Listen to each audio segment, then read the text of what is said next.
السلام علیکم reader and listeners, Urdu novels library میں آپ کا ڈھیر سارا ویلکم۔ رمز جنون کی ایپیسوڈ نمبر 89 کا پارٹ 1 لے کر حاصل ہوئی ہوں۔ اگر آپ نے ابھی تک میرے اس چینل کو سبسکرائب نہیں کیا تو جلدی سے بھی سبسکرائب کر دیں، لائک اینڈ شیئر کریں اور اپنی رائے کامنٹ باکس میں لازمی دیں۔ چلیں ویڈیو کو سٹارٹ کرتے ہیں۔ پہاڑوں کے بیچ اس ڈیرے پر اترتی سردی کی قہر جیسے اس کے وجود میں اتر کر ہڈیوں کو چبا رہے تھے۔ رات کے ٹھیک 4 بج رہے تھے۔ ہواؤں میں نمی کی ایک عجیب سی کاٹ تھی۔ دیکھتے ہی دیکھتے جل تھل ہو گیا۔ ڈیرے کے برآمدے پر وہ ایک کرسی پر بیٹھا تھا۔ سامنے دائرے میں آگ بھڑک رہی تھی، لکڑیوں کے چٹکنے کی آواز آ رہی تھی۔ سیاہ شلوار قمیض میں اب بھی اس کے تن پر موجود تھی، البتہ سیاہ سلیولیس سویٹر کا اضافہ ہوا تھا۔ کندھوں پر سیاہ شال بھی تھی۔ اس شال میں چھپے بازو میں بینڈج ہوئی تھی۔ یہاں کے ہی کسی نیم حکیم کو بلوا کر وہ اپنے بازو کی گولی نکلوا چکا تھا۔ اس وقت درد جتنا اس کے چہرے پر تھا، اس سے کہیں زیادہ اس کے اندر پنپ رہا تھا۔ سیاہ آنکھوں میں سرخی تھی مگر نمی نہیں، خاموشی سے اس کے اندر ڈیرا ڈالا ہوئے تھے۔ اس کا دل کافتر تھا اور راکھ کی چنگاریاں اس کے اندر سلگ رہی تھی۔ اپنوں کے دیے ہوئے زخم بے حد گہرے ہوتے ہیں۔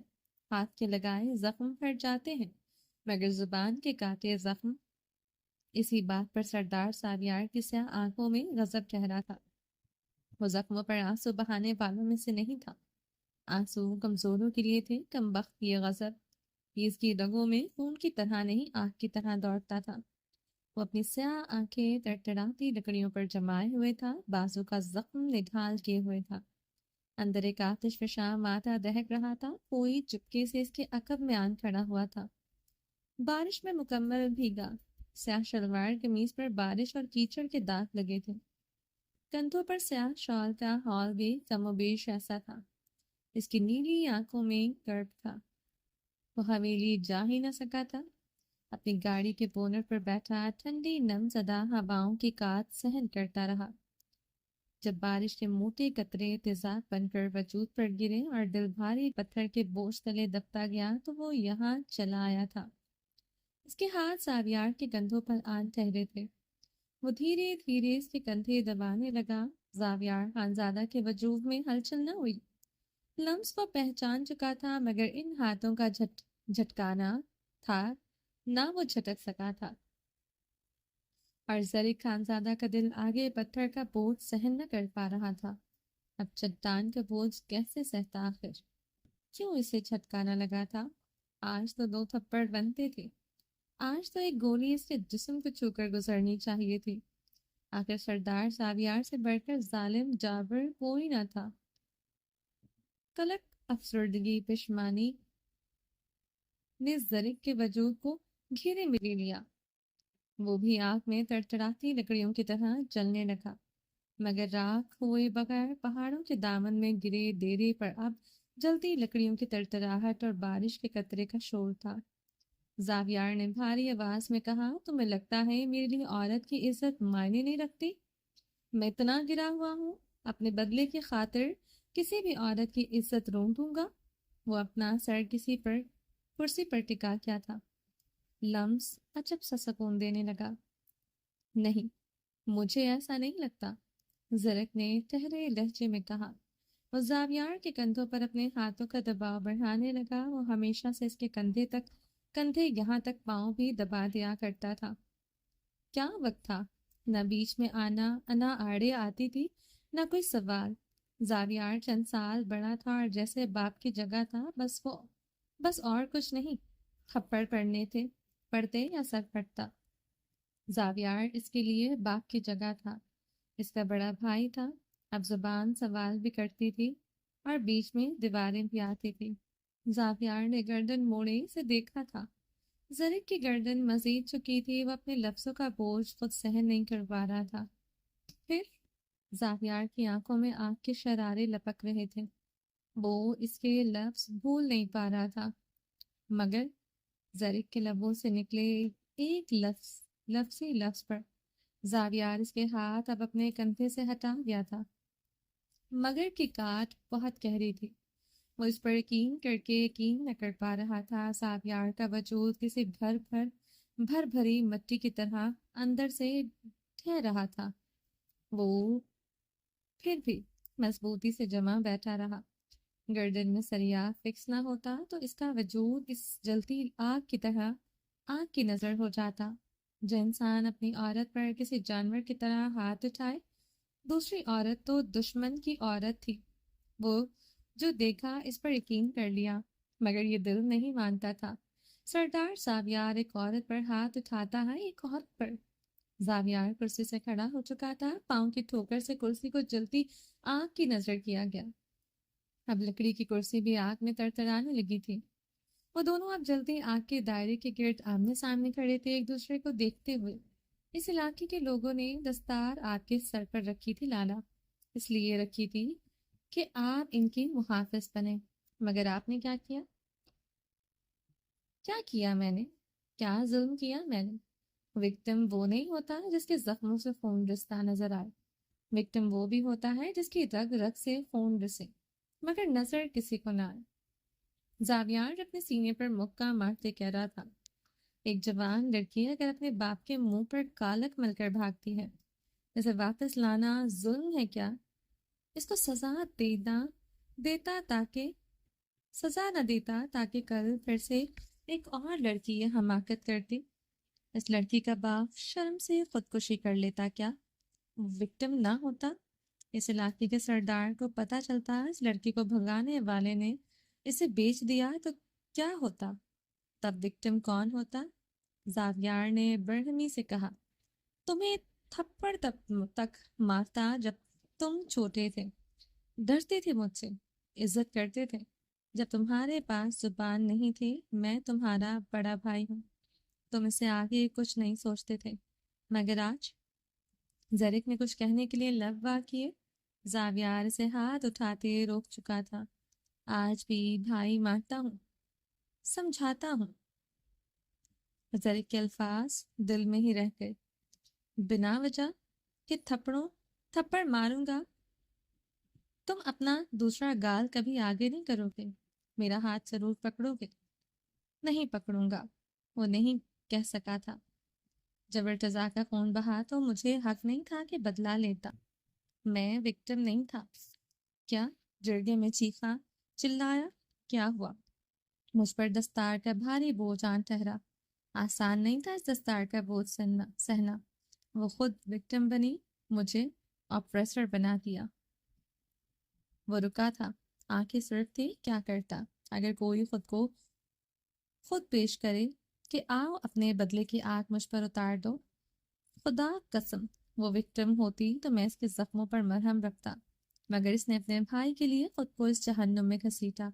یعنی وہ اپنے بھائی کے لیے خود کو وار سکتی ہے، اور میں اپنے بھائی کے لیے اس کا خون بھی نہیں بہا سکتا جس نے خود اپنے آپ کو پیش کیا۔ وہ لب بھینچے کہہ رہا تھا، اس نے اپنے قاتل بھائی کے لیے خود کو پیش کیا، اور میں نے بھی اس پر خود کو فوقیت دی، اس پر اپنا بدلہ چنا، اپنے اندر کی بھڑکتی آگ مٹائی۔ وہ چٹک اٹھا تھا، بالکل ویسے جیسے آگ میں لکڑیاں چٹک رہی تھیں۔ وہ اپنی مرضی سے اس دہلیز پر آئی۔ تم کہتے ہو میں ظالم ہوں، مگر ظالم وہ ہوتا ہے جو لاچار کو مارتا ہے۔ میں نے اسے سزا دی کیونکہ اس نے میرے بھائی کی موت کا سودا کیا تھا۔ وہ آگ کے شعلوں کے پار زرک کو گھورتا رہا۔ تم کہتے ہو وکٹم، مگر اصل وکٹم کون ہے یہ تم نہیں سمجھتے۔ وہ خاموش ہوا۔ لکڑی کی کرسی اب سرخ آگ میں نظر بھی نہیں آ رہی تھی، وہ پوری طرح جل چکی تھی۔ آگ مزید دہک اٹھی تھی۔ کیا اس آگ میں پیر رکھ سکتے ہو؟ اتر سکتے ہو؟ زاویار نے ایک لمحے کا توقف کیا۔ نہیں اترو گے، کبھی نہیں پیر رکھو گے، میرے لیے بھی اس آگ پر پیر نہیں رکھو گے، کیونکہ تمہارا جسم تمہیں مجھ پر فوقیت دے گا۔ وہ ہنسا تھا، عجب طنزیہ سی ہنسی۔ میرا درد میرا ہے، تمہیں میرا درد نہیں اپنا درد مارے گا۔ پھر اس نے کیوں خود کو پیش کیا؟ کیوں اپنے متعلق نہیں سوچا؟ اسے پتا تھا، اسے پتا تھا میں اسے اس کے صحن سے زیادہ درد دوں گا، میں جانور تھا، اسے پتا تھا، پھر بھی چلی آئی۔ کیا مجھے بغیرت سمجھتی تھی؟ میں اسے دیکھتے اپنے بھائی کا قتل معاف کر دوں گا؟ اس بھائی کا قتل جس کے لیے میں آگ میں بھی اتر سکتا تھا۔ زاویار کرب سے کہتے ہیں آگ کے گرد پیچھو پنجوں کے بل بیٹھا۔ زرک بھی پنجوں کے بل اس کے سامنے بیٹھ گیا۔ تم اس آگ میں میرے لیے کود نہیں سکتے، مگر میں ارتضا کے لیے کود سکتا ہوں۔ چوٹ اسے لگتی تھی، درد مجھے ہوتا تھا۔ سوچو مجھ پر کیا گزری ہوگی جب اس کی گاڑی کی راکھ دیکھی اور اس راکھ میں ارتضا کی ایک ہڈی تک نہ مل سکی۔ وہ چیخا ہوگا، چلایا ہوگا، گاڑی سے نکلنے کی کوشش کی ہوگی، مجھے پکارا ہوگا۔ وہ گردن جھکائے کرب سے کہہ رہا تھا۔ زرک کی آنکھ سے آنسو ٹپکتا اس کے گال پر بہا۔ زاویار نے نگاہیں اٹھائی سے دیکھا اور ہنس دیا۔ یہ آنسو بھی تو نہیں بہتے، شاید تمہاری طرح میں بھی روتا تو درد سے سمجھوتا کر لیتا۔ وہ کرب سے مسکرا دیا۔ She is not a victim. She is cause of all it. وہ اس کی آنکھوں میں انگارہ آ کے ڈالے بولا۔ جس پسٹل پر آسان کی انگلیوں کے نشان تھے، اس پر اس کی بھی انگلیوں کے نشان تھے۔ اس قبر پر زرک خانزادہ کی ریڑھ کی ہڈی سنسنائی تھی۔ وہ تحیر سے زاویار کو دیکھے گیا۔ اس ثبوت پر اس نے جو کہا میں نے مانا، ماننا پڑا۔ وہ گردن جھکائے آہستگی سے کہہ رہا تھا۔ عورت ہے میری، نہ مانتا تو خون کر دیتا اس کا۔ اس کی آواز دھیمی اور مستحکم تھی، مگر لہجہ کمزور تھا۔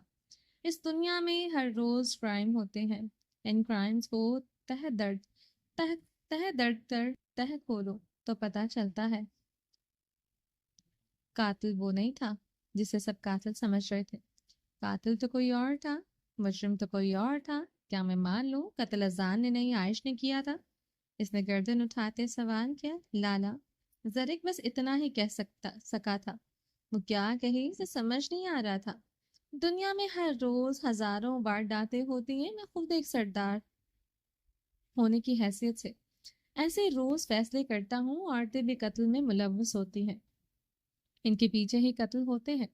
سارے ثبوت عائش کے خلاف جا رہے ہیں۔ ارتضا کے موبائل پر عائش کے میسیجز۔ وہ لب کھینچے خاموش ہوا تھا، پھر گہری سانس خارج کی۔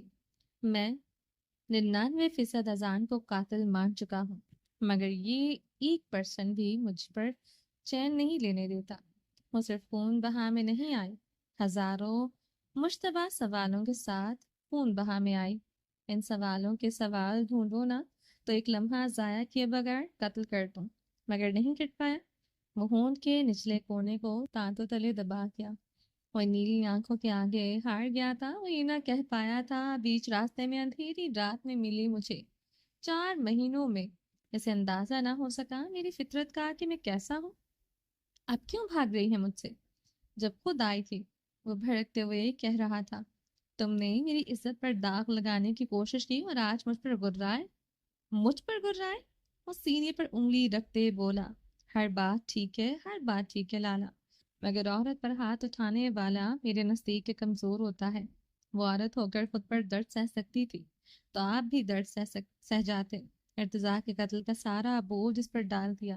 بے شک دنیا میں ہر روز ہزاروں کرائم ہوتے ہیں جو حکومت کر رہے ہوتے ہیں، بڑے بڑے عہدے سنبھالے ہوتے ہیں، ان کا کام ہے مجرموں کو ڈھونڈ کر سزا دینا، نہ کہ اس 1% کو لے کر ایک کمزور عورت پر ظلم کرنا۔ زرک سنجیدگی سے کہتے کھڑا ہو چکا تھا، جب پسٹل پر اس کی انگلیوں کے نشان دیکھ کر بھی اسے مجرم نہیں مانا تو اندھیرے میں سڑک پر دیکھ کر مجرم کیوں مانا؟ قفس میں رہنے والا پھڑ پھڑاتا ضرور ہے، پنجرہ کھلا ملنے پر بھاگنے کی کوشش بھی کرتا ہے۔ اس کی جگہ پر خود کو رکھ کر دیکھیں۔ وہ جذباتی ہو کر آپ کے نکاح میں چلی آئی۔ آپ کا کام تھا اس نکاح کی لاش رکھتے جو عورتیں خون بہا میں آتی ہیں۔ نکاح تو ان کا بھی ویسے ہی ہوتا ہے جیسا ہر دوسری عورت کا۔ پھر نکاح میں لینے والا مرد اسے مقام وہ کیوں نہیں دیتا جو اس کا حق ہوتا ہے؟ نکاح کے بعد وہ عائش ملک نہیں، عائش زاویار بن چکی تھی۔ اس نے کہتے زاویار کو دیکھا جو گردن اٹھائے اسے دیکھ رہا تھا۔ زرک کی آنکھوں کی سرخی کو کوئی نام نہ دے سکا، اسے کوئی نہیں پڑھ سکتا تھا، اسے کوئی نہیں جان سکتا تھا۔ وہ اتنا ہی ٹیڑھا، اتنا ہی سخت تھا، غلط ہوتے ہوئے بھی ڈٹ جاتا تھا۔ میں سبرینا ملک سے ملا تھا، اسے اس کی بیٹی کے بارے میں بتایا مگر عائش کو غلط راستہ نہیں دکھایا، نہ اسے آپ سے دور جانے کا مشورہ دیا۔ ایک مجرم کو حق ہوتا ہے وہ اپنے اوپر لگے جرائم کو دھونے کی کوشش کرے۔ مجھے لگا سبرینا ملک اپنے بیٹے کو ٹرائل کے لیے پیش کرے گی، ہو سکتا ہے معاملہ وہ نہ ہو جو ہم دیکھ رہے ہیں۔ مجھے لگا عائش کی سختیاں کم ہوں گی مگر سبرینا ملک نے غلط راستہ چنا۔ جسے درخزی کی عورت کو اٹھا کر آپ نے غلط راستہ اختیار کیا۔ بدلہ لیتے ضرور لیتے جیسے میرا سر پھاڑ دیا تھا، ویسے درخزی کی جان لے لیتے، مگر اس کی عورت کو اغوا کرنا میرے لیے تو کم سے کم مردانگی نہیں ہو سکتی۔ کیا دستار کا وزن بھاری نہیں ہوا؟ کیا آپ دستار کے اہل ہیں؟ وہ بے تاثر لہجے میں پوچھ رہا تھا۔ زاویار ابھی بھی اسے سنجیدگی سے دیکھ رہا تھا۔ اندھیرے میں زینے پر آپ کو دیکھا اور پھر ایک بے کس مظلوم عورت کی خوف میں ڈوبی چیخیں سنی۔ میں نے کس پر یقین کرتا؟ میں ایک مرد اور عورت ایک جگہ ہوں تو عورت چیخیں تو غلط۔ ہمیشہ مرد کو کہا جاتا ہے میں آج واپس آیا ہوں تو اس کا مطلب ہے میرا دل کہتا ہے آپ ایسا نہیں کر سکتے۔ وہ کہتے برآمدے سے صحن پر قدم رکھ چکا تھا۔ بارش ختم ہو چکی تھی، زاویار کی نگاہیں آنکھ پر جمی رہی تھی۔ زاویار کی نگاہیں آنکھ پر ہی جمی رہی تھی۔ زرق نے مڑتے ہوئے زاویار پر نگاہ ڈالی۔ اس پوری دنیا میں کم سے کم میں آپ پر پسٹل نہیں تان سکتا۔ زاویار نے اس پر استہزاء بھری نگاہ ڈالی تھی، ہتھیار اٹھا کر کہتا تھا کہ ہتھیار نہیں اٹھایا۔ واہ رے معصومیت! زرق مسکرا دیا جیسے زاویار کی نظروں کو پڑ چکا ہو۔ آپ میرے گال پر تھپڑ ماریں گے تو میں اپنا دوسرا گال آگے کروں گا۔ آپ کے لیے میں اس آگ میں کود جاؤں گا، کیونکہ چوٹ آپ کو لگتی ہے درد مجھے ہوتا ہے۔ وہ پلٹ چکا تھا، دائرے میں بھڑکتی آگ ٹھنڈی پڑتی جا رہی تھی۔ جو پسٹل آپ کے سینے پر رکھی اس میں گولیاں نہیں تھیں۔ وہ کہتے رکا نہیں تھا، تیز تیز قدموں سے وہ گیلا صحن عبور کر گیا۔ آگ بجھ چکی تھی۔ رات ابھی تک سیاہ تھی، گہری تاریک، یک ٹھنڈی۔ آج یہ رات گزر ہی نہ رہی تھی۔ معصوم دل مکئی کا معصوم دل جب سی لہ پر دھڑک رہا تھا۔ کبھی اس میں خوف کی رمق ہوتی تو کبھی شرم و حیا سے خود میں سمٹ جاتی۔ 17 سالہ گل مکئی کو کبھی کورس کی کتابیں تو سمجھ نہیں آئی تھی، تو دل کی دھڑکنوں کے تال کو کیا سمجھتی؟ جو کچھ کہہ دیتا تو آنکھیں بند کر کے یقین کر لیتی۔ یہ گھر پکا تھا، اینٹوں اور پتھروں کی دیواریں تھی، صحن بھی پکا تھا۔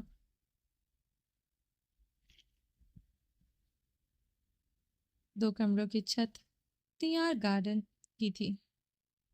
دو کمروں کی چھتوں پر تکونی لوہے ٹین کی چادریں تھیں۔ چھت پر اندر کی جانب کپڑا لگا کر سجایا گیا تھا۔ گرمی سردی کی شدت سے کمرے کو بچانے کی ایک ناکام سی کوشش کی گئی تھی۔ سردی تو کم نہیں ہوتی تھی ہاں، مگر کمرے کی چھت بے حد خوبصورت لگ رہی تھی۔ رات کے اس پہر بارش کے شور نے کمرے میں مدھر دھنیں چھیڑ رکھی تھی۔ وہ ایک پلنگ پر اپنی سہیلی شبانہ کے ساتھ ایک ہی رضائی کے اندر لیٹی تھی۔ شبانہ سو چکی تھی مگر گل مکئی مسلسل کروٹیں لے رہی تھی۔ اس کی کلائی میں پہنی کانچ کی چوڑیوں کی چھنک بھی بارش کی آواز میں گھل رہی تھی۔ تھوڑے فاصلے پر ایک اور پلنگ بچھا تھا جہاں سمر کان لیتی تھی۔ شبانہ کی بہن رضوانہ سمر کے ساتھ ہی ایک پلنگ پر ایک ہی رسائی میں تھی۔ اس کمرے میں نیچے بھی بستر ڈال کر بچے خواتین گہری نیند سو رہے تھے۔ اس کمرے میں اتنی جگہ نہ تھی کہ کوئی یہاں پیر بھی رکھ سکتا۔ التمش لینے ہی نہیں آیا تھا اور اباسین شہر گیا تھا، اس لیے زمر اور گل مکئی کو آج اس شادی والے گھر ہی رکنا پڑا۔ گھر والے مہمان نواز تھے، مرد بے حد شریف۔ دلہن کے کمرے میں بھی اس وقت عورتوں کا ڈیرا تھا۔ دلہا اور سارے مرد بیٹھک میں ٹہرے تھے۔ زمر کی سانسیں بند ہو رہی تھی۔ رات ختم ہو رہی تھی مگر نیند اس کی آنکھوں میں ایک پل کے لیے جوت نہ جگا سکی۔ سوئے ہوئے نفوس کے مدھم خراٹے سانسوں کا بھی مدھم کبھی تیز ہوتا رقص کمرے کی ٹھنڈک کو کم کر رہا تھا۔ اتنے افراد تھے کہ کسی گرمائش کی ضرورت نہ پڑی تھی۔ انسانوں کی حدت کسی آگ سے کم نہ تھی۔ کمرے میں ڈھیروں افراد پر زمر کی نازک سانسوں پر بوجھ پڑتا جا رہا تھا۔ اس کی سرمئی آنکھیں کھلی تھیں۔ وہ کمرے میں رکھی لالٹین کی روشنی میں چھت کو دیکھ رہی تھی۔ بدن پر وہی سیاہ کامدار فراک تھا جو اب چبھ رہا تھا۔ زمر کو اس رضائی میں سے اسمیل آ رہی تھی۔ یہ شنیل کی بے حد بھاری صاف رضائیاں پیٹیوں سے تبھی نکالی جاتی تھی جب مہمان آتے تھے۔ ان رضائیوں پر ستاروں کی کڑھائی ہوئی تھی۔ ان ستاروں کی چبھن تو سمر کی سرمئی آنکھوں میں ستارے جھلملا رہی تھی۔ اپنے کمرے کو کسی کے ساتھ شیئر نہ کرنے والے زمر خان نازک طبیعت جھنجھلا گئی تھی۔ سوئی ہوئی رضوانہ کا ہاتھ زمر کے سینے پر آن ٹھہرا، جسے زمر خان نے ناقواری سے اپنی پوری قوت سے صرف کیے رضوانہ کے گال پر دے مارا تھا۔ کمرے میں تھپڑ کی بھاری آواز، سب ایک لمحے کے لیے نیند سے ہڑبڑائے پھر سو گئے۔ صرف رضوانہ گال پر ہاتھ رکھے سمر کو گھور رہی تھی۔ تھپڑ کافی شدید تھا۔ رضوانہ کا گال اس زرد روشنی میں سرخ سوجا لگ رہا تھا۔ بخیر راگلے، رضوانہ نے تنگ کر زمر کو دیکھے کہا۔ بخیر یم راگلے بدبختہ، زمر کلس کر کہتی رخ موڑ چکی تھی۔ رضوانہ دانت پیس کر رہ گئی۔ اگر وہ مہمان نہ ہوتی، سب سے بڑھ کر التمش کی عورت نہ ہوتی، وہ اسے پلنگ سے دھکا تو ضرور دے دیتی۔ رضوانہ زمر کی پشت کو گھورتے ہوئے پلنگ کے کونے پر جا پہنچی تھی۔ زمر کا کیا بھروسہ اسے دھکا دے دیتی؟ نیچے 2-4 پہلوان نما عورتیں سو رہی تھیں۔ رضوانہ کے بیچ تو کم از کم نہیں سو سکتی تھی۔ آوارہ بغیرت انسان پتہ نہیں کہاں ہے، بیٹھا ہوگا لالا کی گود میں۔ خدا کرے اپنے خان کی گود کا ہو جائے، کبھی واپس نہ آئے۔ وہ زیر لب التمش کو کوسنے دینے لگی۔ کبھی معاف نہیں کروں گی اس گنوار بغیرت ذلیل غریب آدمی کو۔ اس کی بڑبڑاہٹ اب تیز تھی۔ گل مکئی نے تذب بذب نگاہوں سے زمر کی طرف دیکھا۔ تمہارا لالا سمجھتا کیا ہے خود کو؟ غیرت کا راگ لاپتا پھرتا ہے۔ مجھے یہاں چھوڑ دیا، اب کیا وہ غیرت بیچ کھائی ہے؟ وہ گل مکئی پر برس پڑی تھی۔ اس کی اونچی آواز پر کچھ مہمان خواتین نے آنکھیں کھول دی اسے گھور کر دیکھا تھا۔ بھابھی آہستہ بولو، سب کیا کہے گا؟ گل مکئی بری طرح گھبرائی تھی۔ التمش ذلیل انسان کو نہیں پتا کہ میں ایسے نہیں رہ سکتی؟ وہ اٹھ کر بیٹھتے بیٹھتے نیچے پیر لٹکا گئی تھی۔ دوسرے لمحے وہ اپنی شال خود لپیٹتے سوئی ہوئی عورتوں پر چڑھ کر باہر نکل آئی۔ پیچھے سب اسے پشتوں میں گالیاں دیتے رہ گئے، مگر پرواہ کسے تھی؟ وہ شال اوڑھتے اس گھر کا دروازہ کھولتے باہر نکل گئے۔ اب روتے ہوئے اندھیری رات میں اونچی نیچی سڑکوں پر بھاگ رہی تھی۔ اسے یہ پہاڑ خود پر گرتے محسوس ہو رہے تھے۔ اتنا بوجھ محسوس ہو رہا تھا۔ پہاڑوں کے درمیان اونچی نیچی سڑکوں پر ریل کی ٹک ٹک عجیب سی آواز پیدا کر رہی تھی۔ اس کی گاڑی پہاڑوں کی اطراف میں زگ زیگ بنی سڑکوں پر بے چینی سے دوڑ رہی تھی۔ گاڑی میں بیٹھا انسان زیادہ بے چین تھا۔ اس کی سیاہ جیکٹ اور قمیض کے دامن پر سرخ دھبے تھے، سرخ رنگ جس نے آج اس کے وجود میں کیلیں گاڑ دی تھی۔ کم سے کم اپنے سامنے اس انسان کا خون بہتے نہیں دیکھ سکتا تھا۔ سرخ رنگ سے آج شدت سے نفرت ہوئی تھی۔ آج پہلی بار اس رنگ سے خوف آیا تھا، کیونکہ جس کے رگوں سے خون بہا، اس کی محبت رگوں میں ہی بہتی تھی۔ وہ نچلے لب کے کونے کو دانتوں تلے نیچے کچل گیا تھا۔ زاویار کے بازو سے گولی نکلوا کر وہ آیا تھا۔ اب بے چینی اس طرح سوار ہو گیا تھا۔ چند گھنٹوں کے لیے ہی صحیح، وہ آخر زمر کو کیسے بھول سکتا تھا؟ کیسے؟ وہ گاڑی کی سپیڈ بڑھا گیا تھا۔ اگر وہ بر وقت بریک نہ لگاتا تو سامنے سے آتا وجود گاڑی سے زور سے ٹکراتا، اطراف کی گہری کھائی میں دفن ہو جاتا۔ وہ ہیڈ لائٹس کی زرد روشنی میں آنکھیں پھاڑے بے یقینی سے اسے دیکھ رہا تھا۔ وہ سڑک پر بیٹھی سرمئی آنکھوں میں آنسو لیے اسے دیکھ رہی تھی۔ وہ پھر سے بھاگ رہی تھی، پھر سے۔ اتنا سب کچھ ہونے کے باوجود بے یقینی تھی جو نگاہوں میں در آئی۔ اس سے بھی بڑھ کر براؤن آنکھوں میں ایسی ٹھنڈک اتری تھی کہ زمر خان کو وہ ٹھنڈک اپنے وجود میں اترتی محسوس ہوئی تھی۔ آریان خانزادہ کے بوٹوں کی ٹک ٹک سنگ مرمر کے فرش پر گونج رہی تھی۔ لیک وینٹرن پر کی پرتیں ٹوٹ رہی تھیں۔ لیک وینٹرن کی برفیلی پرتیں دن کے سورج تلے پگھلتی اور رات کی ہوا میں پھر جم جاتی۔ سیاہ پینٹ پر سفید شرٹ پہنے ہوئے تھا، جس پر سیاہ ہی کوٹ پہنے ہوئے تھا۔ سفید پرسرار محل کے اندر قدم رکھتے وہ پیروں تک چھوتا۔ گرم کوٹ پہلے ہی اتار چکا تھا۔ سفید شارٹ اسکرٹ اور بلو شرٹ پہنے ایک خوبصورت سی میڈ وہ کوٹ آریان سے لے چکی تھی۔ وہ آریان کی لینس لگی نیلی آنکھوں میں دیکھتے مسکرائی۔ آریان کے اشارے پر وہ سر کو خم کرتے وہاں سے چلی گئی تھی۔ رولکس کی گھڑی پہنے وہ اپنے کداور بت کے ساتھ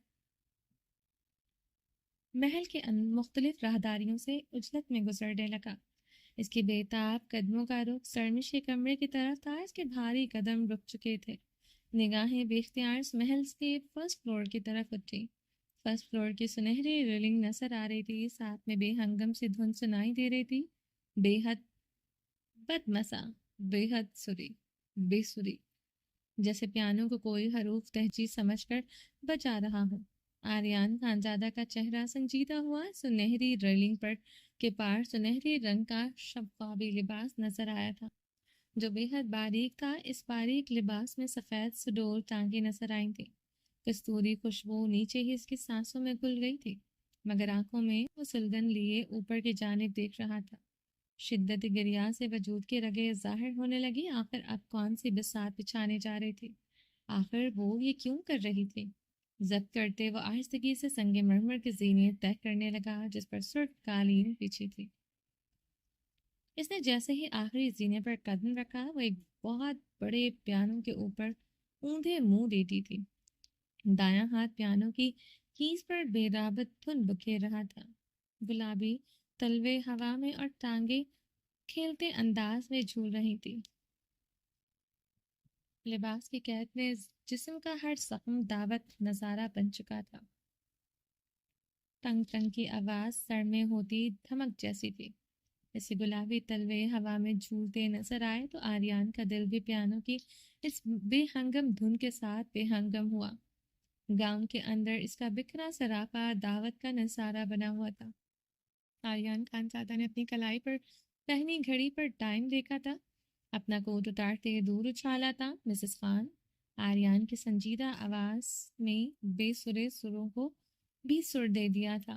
اس کا ہاتھ ایک پل کے لیے رکا تھا، جیسے ہلکا سا کپکپایا ہو۔ یہ صرف ایک سیکنڈ میں ہوا تھا، مگر آریان کی زرق نگاہوں سے یہ مخفی نہ رہ سکا تھا۔